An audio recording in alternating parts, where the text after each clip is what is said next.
Well, it's hard to imagine not having the option to warm up or cool down your home. And that's why one Raleigh woman has had to deal with this situation, at least until now. CBS 17's Judith Ratana shares her story.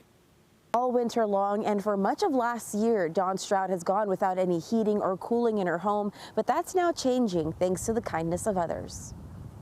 I feel so lucky. I really do. I feel so lucky. Life is getting a lot more comfortable for Dawn Stroud and her family.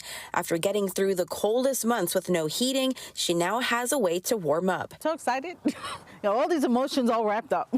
In April 2025, Stroud suffered a heart attack, resulting in medical bills and strained finances. I had to recuperate from that and go through rehab and do all of that. And then I got laid off from my job. To make matters worse, her thermostat and HVAC went out and needed to be completely replaced, but she couldn't afford that. Space heaters kept the family warm until they burnt out the sockets. When a Michael & Sons technician came to check out her sockets, he learned Stroud's story and asked the company to help her. The toughest customers are always the HVAC customers because they're going to be uncomfortable.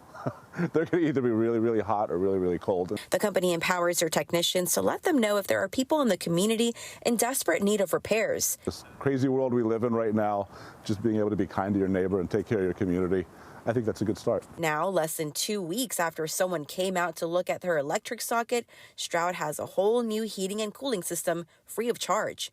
Something else I don't have to worry about on top of other things, because life is constantly happening. Michael & Sons' only ask is for her to pay it forward. There are people that care. That's awesome.